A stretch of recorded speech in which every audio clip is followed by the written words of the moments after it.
ओमाज्ञानतिमिरान्धस्य ज्ञानाञ्जनशलाकयः चक्षुरुन्मीलितं येन तस्मै श्रीगुरुवे नमः। हरे कृष्णा। आज गीता श्रृंखला के 17 क्रमांक 200 में आप सभी भक्तों का हार्दिक स्वागत है। आज हम श्रीमद् भगवद गीता के 6ठे अध्याय के जो कि है ध्यान योग श्लोक क्रमांक 4 का अध्ययन करेंगे। आइए, श्लोक इस प्रकार है। यदा हि न इंद्रियार्थेषु न कर्मसु अनुचज्यते सर्वसंकल्प संन्यासी योगारूढ़स्तदोच्यते। अर्थात जब कोई पुरुष समस्त भौतिक इच्छाओं का त्याग करके न तो इंद्रिय तृप्ति के लिए कार्य करता है और न सकाम कर्मों में प्रवृत्त होता है तो वह योगारूढ़ कहलाता है। पिछले श्लोक में भगवान श्री कृष्ण ने योगारूढ़ और योगारूढ़ विधि का वर्णन किया था। योगारूढ़ जो प्रारंभिक अवस्था है और योगारूढ़ अवस्था है वो अंतिम अवस्था है, सर्वश्रेष्ठ अवस्था है। तो उन दोनों विधियों का जब भगवान श्री कृष्ण ने उल्लेख किया तो अर्जुन के मन में संशय उत्पन्न हुआ, जिज्ञासा उत्पन्न हुई कि हे भगवान, जो योगारूढ़ अवस्था है उसे प्राप्त करने की विधि क्या है, उसे कैसे प्राप्त किया जाता है, और जो इस व्यक्ति की स्थिति क्या है, योगारूढ़ स्थिति को जो प्राप्त करता है उस व्यक्ति की स्थिति, उस भक्त की स्थिति क्या होती है। तो भगवान श्री कृष्ण उसका उल्लेख करते हुए, उसका उत्तर देते हुए, अर्जुन के संशयों का निवारण करते हुए यहाँ पर कह रहे हैं कि जब कोई पुरुष समस्त भौतिक इच्छाओं का त्याग करके, भक्तों भौतिक इच्छाओं का त्याग करने का बोल रहे हैं श्री कृष्ण। प्रति क्षण हमारे अंदर अनेक प्रकार की इच्छाएं बनी रहती हैं। यहाँ से ये धन प्राप्त करूँ, गाड़ी प्राप्त करूँ, बंगला बना लूँ, ये जीवन में ये प्राप्त करूँ। ये जो भौतिक इच्छाएं हैं उन सब का त्याग करने के लिए कह रहे हैं श्री कृष्ण। और क्यों कह रहे हैं? क्योंकि अर्जुन के मन में पहले से ही संशय बना हुआ था कि मैं अपने संबंधियों के प्रति संबंध को कैसे तोड़ूंगा, मैं अपने सगे संबंधी हैं, भीष्म पितामह हैं, द्रोणाचार्य, उनके साथ मैं कैसे युद्ध करूं। तो भगवान श्री कृष्ण कह रहे हैं कि समस्त भौतिक इच्छाओं को त्याग दो। जीवन में जितनी भी भौतिक इच्छाएं, भले आपके परिवार से संबंधित है, व्यवसाय से संबंधित है, कोई भी भौतिक इच्छा है उसको त्याग दो। दूसरा है, न तो इंद्रिय तृप्ति के लिए कार्य करता है, इंद्रिय तृप्ति के लिए कार्य नहीं करता है। आज व्यक्ति है वो प्रति क्षण कोई भी कार्य करता है, इसके पीछे एकमात्र उद्देश्य होता है इंद्रिय तुष्टि, इंद्रिय तृप्ति। जीवन में कोई भी कार्य बिना इंद्रिय तृप्ति की इच्छा से हम नहीं कर पाते हैं। निस्वार्थ भाव से किसी की सेवा करने की बात आती है, वहां पे भी हमें अपना नाम का झंडा गाड़ने का तो मन में जिज्ञासा उत्पन्न हो ही जाती है। और न सकाम कर्मों में प्रवृत्त होना, सकाम कर्मों में भी प्रवृत्त नहीं होना है भक्तों।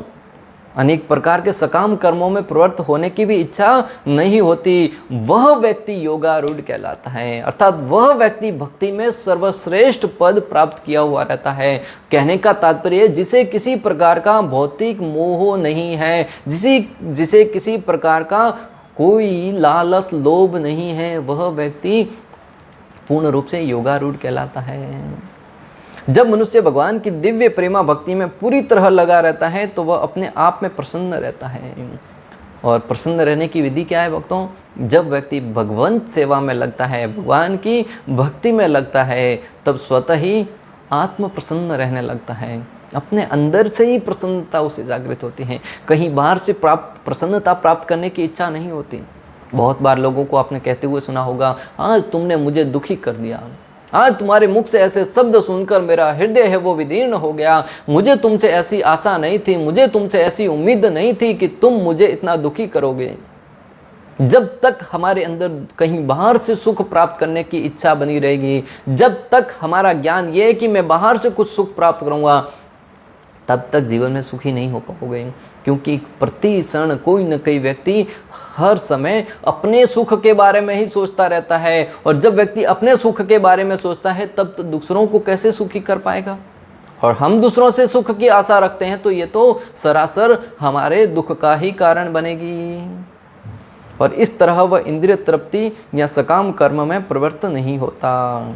जब व्यक्ति स्वयं के अंदर प्रसन्नता की अनुभूति करता है भगवत सेवा के द्वारा, तब वो सकाम कर्मों में प्रवृत्त या इंद्रिय तृप्ति में कार्यों में प्रवृत्त नहीं होता। जब प्रहलाद महाराज ने नरसिम्हदेव द्वारा दिए गए वरों को सुना तो उन्होंने इन्हें भक्ति के मार्ग में अवरोध समझा और नरसिम्हदेव से प्रार्थना करने लगे। जब नरसिम्हदेव भगवान प्रहलाद महाराज की रक्षा करने के लिए प्रकट हुए और प्रकट होते ही हिरण्यकशिपु के ऊपर बिजली की भांति टूट पड़े और हिरण्यकशिपु का वध कर दिया।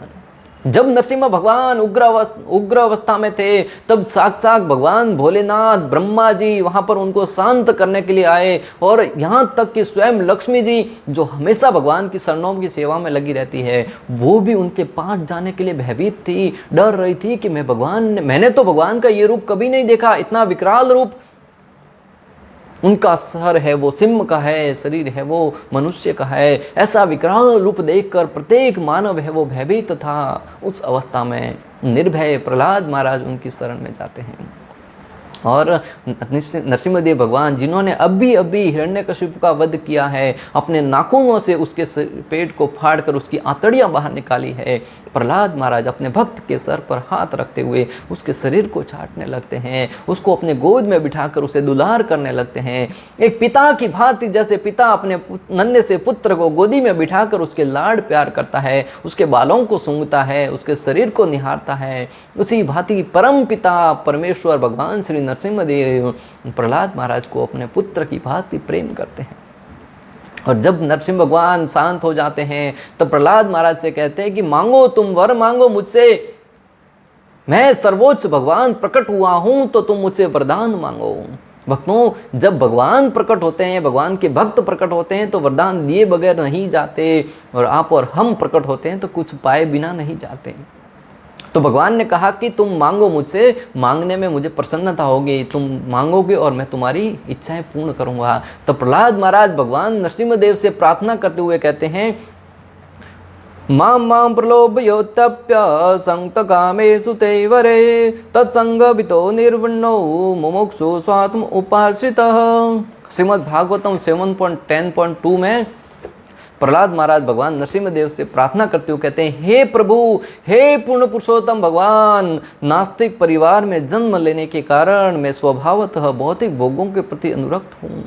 कौन कह रहा है? प्रहलाद महाराज, जो जन्म के पूर्व नारद मुनि के द्वारा भगवान की लीलाओं का यशोगान सुनकर, भागवतम कथाओं को सुनकर पहले से ही पूर्ण रूप से इंद्रिय भोग के प्रति कोई भी उनकी इच्छा नहीं है। और वो प्रहलाद महाराज क्या कह रहे हैं कि मैं नास्तिक कुल में, असुर कुल में जन्म लेने के कारण पहले से ही मैं भौतिक भोगों के प्रति अनुरक्त हूँ, स्वभाव से भौतिक भोग के प्रति अनुरक्त हूँ। अतः आप मुझे इन मोहों से मत ललचाइए। अतः हे भगवान, आप मुझे ऐसे लोभ लालच मत दीजिए। आप मुझे वरदान देने के लिए कह रहे हैं, मेरे अंदर स्वाभाविक है लालच प्रकट होगा और उस अवस्था में वो लालच मेरे लिए हितकारी नहीं होगा, इसलिए कृपा करके मुझे ऐसा लालच मत दीजिए, मुझ पर कृपा कीजिए।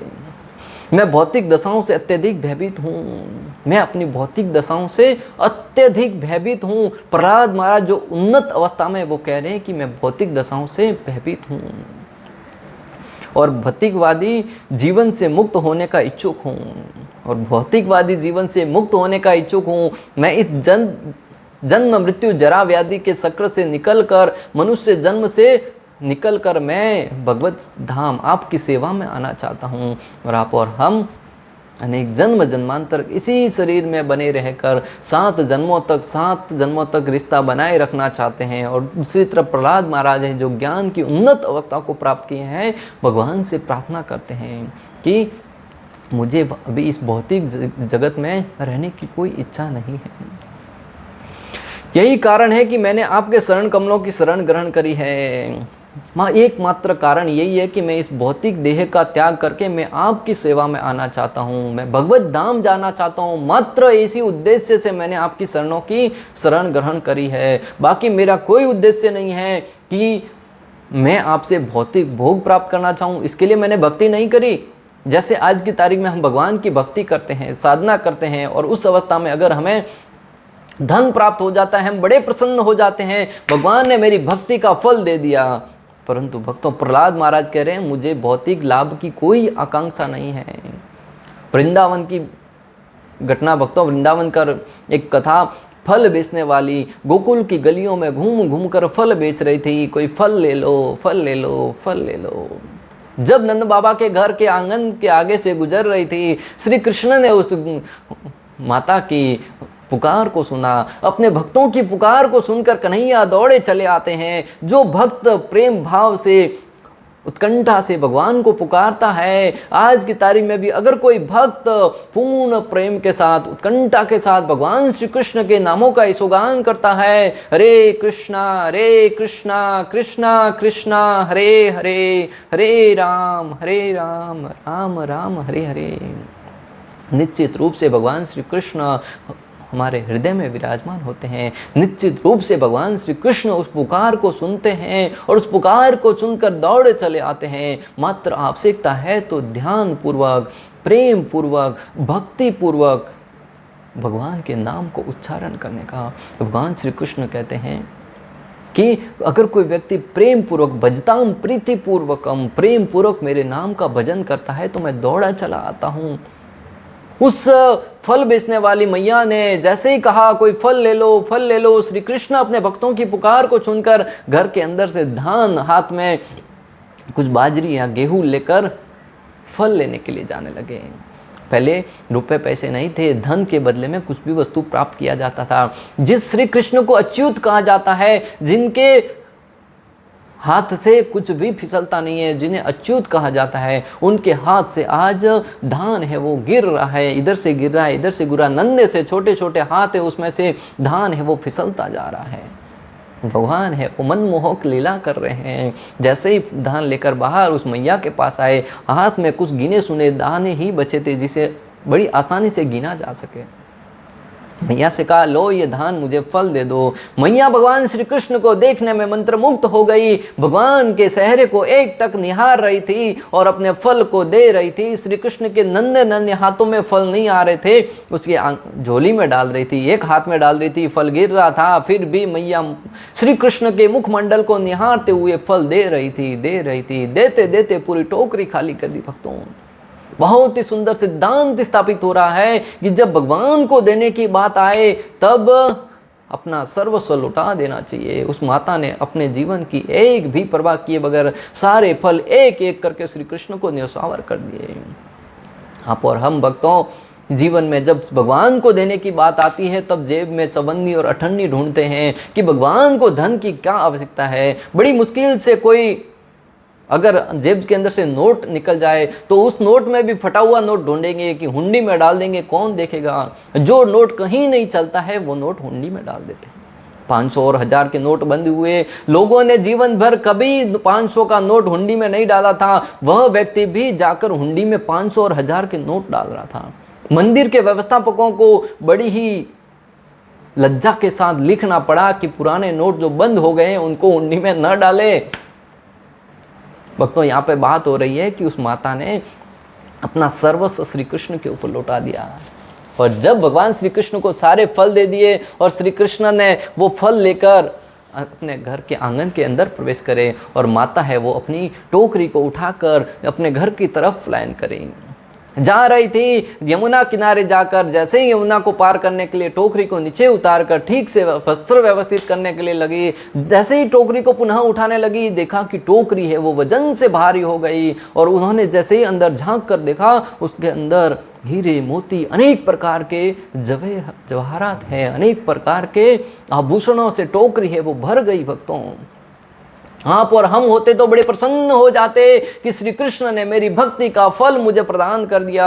जैसे ही व्यक्ति के जीवन में कुछ धन प्राप्त होता है, दौलत प्राप्त होती है, व्यक्ति प्रसन्न हो जाता है कि मुझे मेरी भक्ति का फल मिल गया। परंतु धन्य है वो मैया जो रोने लगी, बिलखने लगी, श्री कृष्ण को डांटते हुए कहने लगी, हे कृष्ण, तुमने मेरे प्रेम का ये सौदा कर लिया।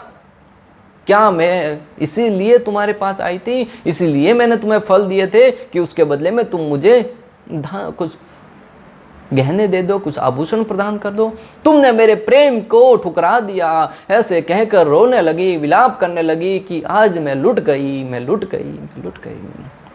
यह है प्रेम की अवस्था भक्तों। इस भौतिक जगत में यहाँ पर हम मात्र धन प्राप्त करने के उद्देश्य से कोई भी कार्य करें, भले भक्ति करें, आध्यात्मिक कार्य करें, जीवन का उद्देश्य एक ही होता है, मात्र धन प्राप्त करना। परंतु वास्तविक भक्ति, वास्तविक आध्यात्मिकता क्या है? बिना किसी स्वार्थ के निस्वार्थ भाव से श्री कृष्ण से प्रेम करने के लिए भक्ति की जाए, उसे कहते हैं पूर्ण शुद्ध भक्ति। भागवतम 7.10.4 में भी प्रहलाद महाराज कहते हैं, ना अन्यताति अखिलो गुरो घटित करुणात्मनः यस्त्र आशीष अशास्ते न स भूत्य सर्वेशनिकः। अर्थात प्रहलाद महाराज नरसिंह भगवान से प्रार्थना करते हुए कहते हैं, हे भगवान, हे समस्त जगत के परम शिक्षक, आप अपने इस भक्त के प्रति इतने दयालु हैं कि आपने उससे कुछ भी ऐसा करने को प्रेरित नहीं किया जो उसके लिए अलाभकारी हो। भगवान की महिमा का यशोगान करते हुए कहते हैं कि हे भगवान, आप अपने भक्तों पर इतने कृपालु हैं कि आपने मुझे ऐसा कुछ भी करने के लिए प्रेरित नहीं किया जो मेरे लिए अलाभकारी हो। और जीवन में जो सफलता प्राप्त करी, जो भक्ति में अड़िग रहे हैं, उसका भी श्रेय किसको दे रहे हैं? भगवान को दे रहे हैं। हम जीवन में 16 माला भी अगर दिन में करते हैं तो लोगों के सामने बड़ी बड़ी ढींगे मारते हैं। पता है मैं 16 माला करता हूँ, 2-2 घंटा माला जप करता हूँ, परंतु उधर ध्रुव महाराज सोते उठते खाते बैठते प्रति क्षण भगवान के नाम में रमण करते थे। स्मर्तव्यो सत्यम विष्णु स्मर्तव्यो जातुषित। एक क्षण के लिए भगवान का स्मरण है वो नहीं भूलते थे। फिर भी उस अवस्था का श्रेय किसको दे रहे हैं? भगवान को, कि भगवान आपकी कृपा से मैं उस अवस्था में स्थित रह पाया हूँ जो मेरे लिए लाभकारी है। दूसरी ओर जो व्यक्ति आपकी भक्ति के बदले में कुछ भौतिक लाभ चाहता है वह आपका शुद्ध भक्त नहीं हो सकता। जो व्यक्ति, प्रहलाद महाराज कह रहे भक्तों इसे गांठ बांध लो, जो व्यक्ति भक्ति के बदले में कुछ भौतिक लाभ प्राप्त करना चाहता है वह शुद्ध भक्त नहीं हो सकता। हाँ, तथाकथित भक्त हो सकता है परंतु शुद्ध भक्त नहीं हो सकता, जो भगवान से भौतिक लाभ प्राप्त करना चाहता है भक्ति के बदले में। वह उस व्यापारी की तरह है जो सेवा के बदले में लाभ चाहता है। जब हम भगवान के पास जाकर भगवान की भक्ति के बदले में कुछ धन प्राप्त करना चाहें, वह तो उस व्यापारी की बात ही हुआ जो अपना सामान के बदले में कुछ लाभ प्राप्त करना चाहता हो। जो व्यक्ति भगवान की दिव्य प्रेमा भक्ति में नहीं लगता उसे इंद्रिय तृप्ति में लगना ही पड़ता है। जो व्यक्ति भगवान की दिव्य भक्ति में नहीं लगता उसे स्वाभाविक है कि अपनी इंद्रिय तृप्ति में लगना पड़ता है, क्योंकि कर्म किए बिना कोई रह नहीं सकता, क्योंकि कर्म के बिना कोई नहीं रह सकता। भगवान श्री कृष्ण स्वयं पहले 3.5 में कह चुके हैं, क्या कहते हैं? प्रत्येक व्यक्ति को प्रकृति से अर्जित गुणों के अनुसार विवश होकर कर्म करना पड़ता है, अतः कोई भी एक क्षण भर के लिए भी बिना कर्म किए नहीं रह सकता। प्रत्येक मनुष्य को भौतिक प्रकृति के गुणों के अनुसार, अपनी अपनी प्रकृति के अनुसार किसी न किसी कर्म में प्रवृत्त होना पड़ता है। एक क्षण के लिए भी कोई भी व्यक्ति बिना कर्म किए नहीं रह सकता। यह देहधारी जीवन का प्रश्न नहीं है, अपितु आत्मा का यह स्वभाव है कि वह सदैव सक्रिय रहता है। ये हमारे शरीर का स्वभाव नहीं है, ये हमारे जो आत्मा है उसका स्वभाव है कि प्रति क्षण सक्रिय रहता है। जैसे ही शरीर से आत्मा निकल जाती है, शरीर निष्क्रिय हो जाता है, मृत्यु की शैया पर लेटा हुआ व्यक्ति पाया जाता है। तो ये सक्रियता का स्वभाव किसका है? आत्मा का। और एक क्षण के लिए भी आत्मा है वो निष्क्रिय नहीं होती। तो हमें चाहिए कि उस आत्मा को जो सक्रिय है, जिसके अंदर सेवा करने का भाव है, उसे भगवत सेवा में लगाएं। जब भगवत सेवा में नहीं लगाएंगे तो स्वाभाविक है कि वो हमारे भौतिक इंद्रिय भोग में लगेगा। उसका तो स्वभाव है कार्य करना, अगर हम उस सेवा में नहीं लगाएंगे तो वो भौतिक भोग प्राप्त करने में लग जाएगा। आत्मा सदैव गतिशील रहता है और वह एक क्षण के लिए भी नहीं रुक सकता। अतः आत्मा को कृष्ण भावनामृत के सत्कर्म में प्रवृत्त रखना चाहिए, अन्यथा वह माया द्वारा शासित कार्यों में प्रवृत्त रहेगा। आत्मा का स्वभाव है हमेशा गतिशील रहना, अतः हमें चाहिए कि उसे कृष्ण भावनामृत विधि में लगाएं। अगर हम कृष्ण भावना भावित में नहीं लगाएंगे तो माया के प्रभाव में आकर अनेक प्रकार के कार्यों में लगेगा, जो हमारी अधोगति का, जो हमारे बंधन का कारण बनेगा और हमें बार बार जन्म मृत्यु के चक्र में घसीटता रहेगा। यदि आत्मा कृष्ण भावनामृत के अपने स्वाभाविक कर्म में निरत रहता है तो वह जो भी करता है उसके लिए कल्याणप्रद ही होता है। अगर आत्मा कृष्ण भावनामृत के अपने कार्य में लगा रहता है, जो उसकी स्वाभाविक स्थिति है, तो वो जो भी कार्य करता है उसके लिए कल्याणप्रद ही होता है। श्रीमद् भागवतम 1.5.17 में वर्णन आता है, तय कृत्वा स्वधर्मं शरणां भुजं हरेर भजनम पकोत्तत पतेतो यदि यक स्वभाद्रम भुजदस्यम मनुष्यम किम वार्तः आप तो भजताम स्वधर्मतः।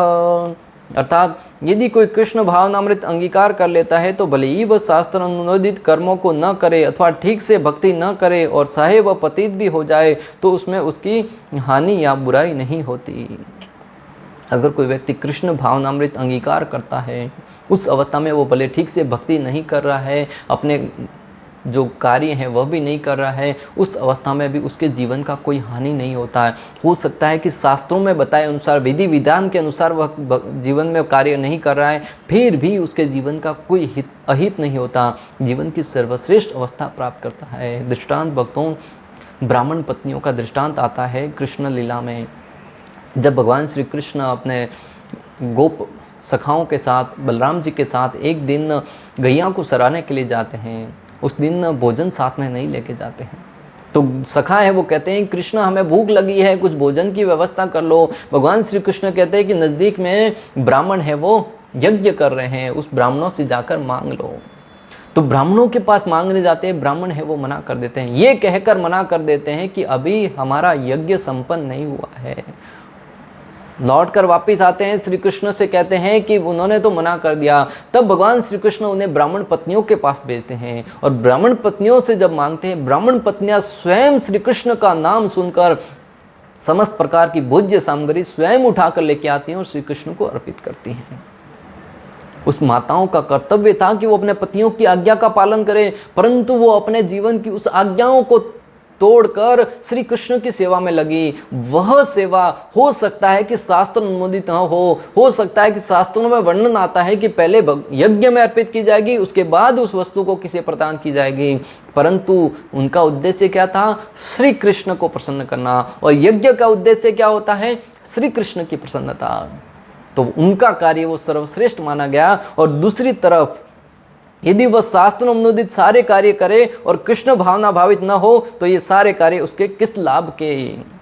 इसी में दृष्टांत छिपा है ब्राह्मणों का। ब्राह्मणों ने समस्त शास्त्रों का अध्ययन कर रखा था, समस्त शास्त्रों के ज्ञाता थे और वो यज्ञ करने में लगे हुए थे, भगवान को प्रसन्न करने में लगे हुए थे, परंतु जब स्वयं श्री कृष्ण संपूर्ण सृष्टि के एकमात्र मालिक भगवान की सेवा के लिए उनसे कुछ मांगने के लिए आए, तब उन्होंने ये कहकर मना कर दिया कि हमारी शास्त्रों के द्वारा जो बताए गए नियम है उसमें विघ्न उत्पन्न होगा। तो उनका जो शास्त्र अनुमोदित कार्य करने में क्या लाभ है? इसलिए जीवन में शिक्षा लेनी चाहिए कि जो कार्य हमें भगवान की सेवा में लगाता है, जिस कार्य से श्री कृष्ण प्रसन्न होते हैं, वह कार्य किसी भी अवस्था में जाकर हमें करने से हिचकिचाना नहीं चाहिए। बिना कृष्ण भावनामृत के मनुष्य सदैव स्वार्थ में तत्पर रहता है। हम कृष्ण भावनामृत के बिना हमेशा स्वार्थ में ही तत्पर रहेंगे। अगर कोई व्यक्ति कृष्ण भावना भावित होता है, वो तुरंत दूसरों की सेवा के लिए परहिते में ही लगा रहता है, दूसरों की सेवा में ही प्रसन्न रहता है। परंतु जैसे ही कोई व्यक्ति कृष्ण भावनामृत में नहीं होता है, अपने स्वयं के स्वार्थ में लगा रहता है। किंतु कृष्ण भावनाभावित व्यक्ति कृष्ण की प्रसन्नता के लिए ही सब कुछ करता है। वह फलतः वह इंद्रिय तृप्ति से पूरी तरह विरक्त रहता है। और दूसरी तरफ जो कृष्ण भावनाभावित व्यक्ति है, वो हमेशा श्री कृष्ण की प्रसन्नता के लिए ही कार्य करता है। उस अवस्था में वो हमेशा सुखी रहता है, हमेशा संतप्त रहता है, हमेशा प्रसन्न रहता है, आत्मतृप्त रहता है, दूसरों की सहायता करने के लिए, सेवा करने के लिए हमेशा उपस्थित रहता है। इसलिए समस्त श्लोक का सार यह है कि हमें भगवत सेवा में श्री कृष्ण भावनामृत में रहते हुए, कर्म करते हुए कृष्ण की प्रसन्नता के लिए जब कार्य करेंगे, तब जीवन की बाकी सारी की सारी जो सिद्धियां हैं, सारे के सारे जो लाभ हैं, वो स्वतः ही हमें प्राप्त हो जाएंगे। जैसे प्रहलाद महाराज को हुए, ध्रुव महाराज को हुए, परीक्षित महाराज को हुए, अनेक प्रकार के आचार्यों ने भक्ति मार्ग द्वारा प्राप्त करे हैं। इस प्रकार श्लोक क्रमांक 4 का भक्ति वेदांत तात्पर्य पूर्ण हुआ।